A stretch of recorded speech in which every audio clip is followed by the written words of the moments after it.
America. Break your blacks for dollars, they don't carry ya. 7,000 miles away from home with language barriers. Land of opportunity, tell me is it good to you? But 6 feet deep on stolen land is where they bury in November 1991. Papa came here with a wife, 2 daughters, no money. Hey guys, what's going on? I hope you guys are having a great Friday.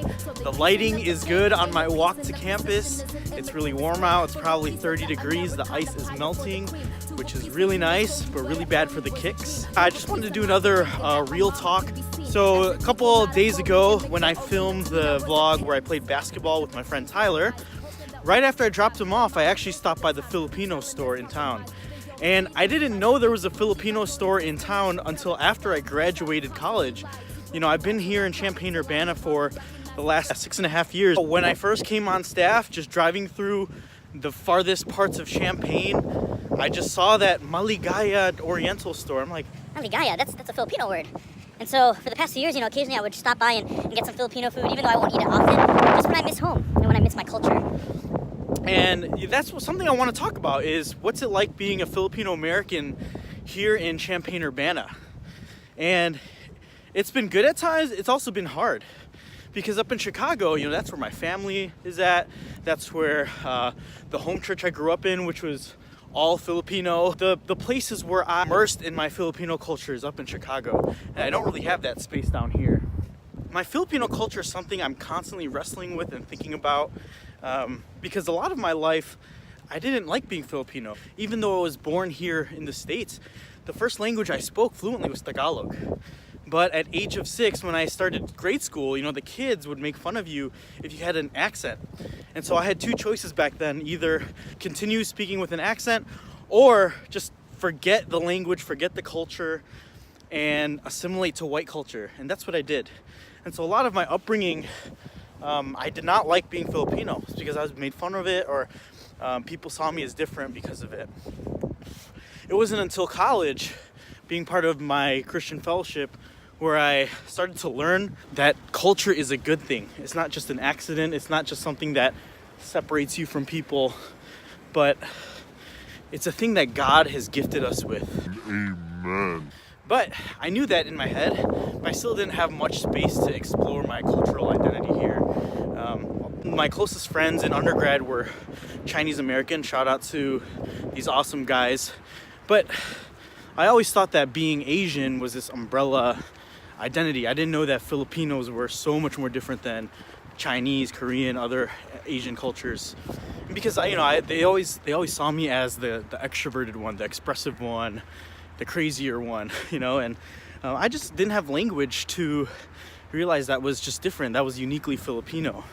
Because when I think about, you know, family parties, gatherings growing up with other Filipinos, very expressive people. It wasn't until my senior year when we went to the Chicago Urban Program, which is a place where we explore our ethnic identity and learn about God's justice, where we had breakout groups in our specific ethnic identities.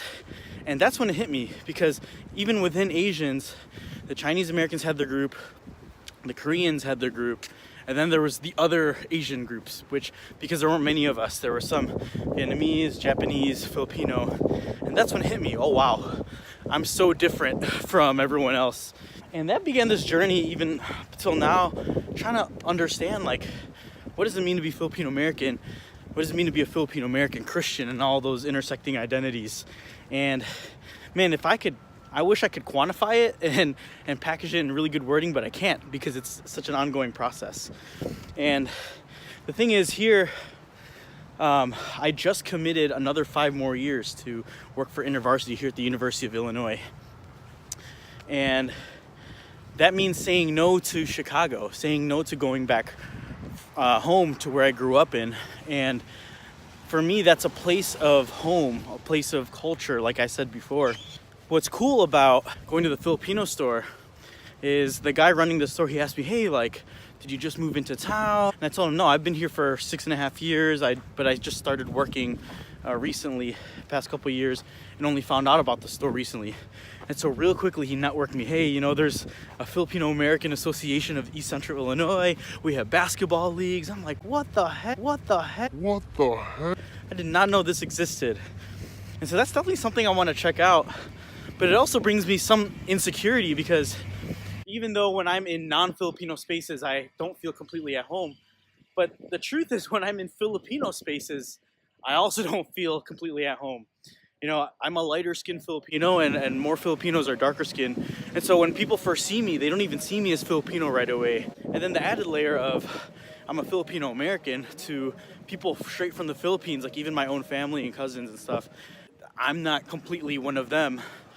I think also growing up, just had this tension with parents, right? It's like they're from the Philippines, they were born there, they have those values, and I grew up in America. And so I remember my home was one world, and then leaving the house, going to school was a completely other world. So I'm just constantly between multiple worlds. A Filipino-American living in East Central Illinois, and I would just say in general, wherever I am, I never get a sense of home. And I think that's one of my deepest longings in life, is that feeling of home. There's only like small glimpses in my 24 years of life where I've experienced, oh man, this is as closest to heaven I'll ever experience. But I think being in this place, and I'm just obedient to where the Lord has called me for this season of my life. I'm just gonna say yes to it. It makes me more thirsty, more of a longing for Jesus to come, to have complete intimacy with Jesus. And I'm also learning that there's no group of people, there's no location, there's no anything here this side of God's kingdom fully coming where I'm gonna feel at home. But one of my wise mentors, Lisa Espinelli Chin, she told me, Justin, like, there's no place where you're gonna experience this home. You're gonna be displaced everywhere you go. But the more you find your home in the Lord wherever you are, you're gonna bring that sense of sturdiness and sense of rootedness in your identity and who you are into those places where you're displaced. And man, that is an awesome truth, an awesome word that she spoke to me in, but it's so hard to actually live that out.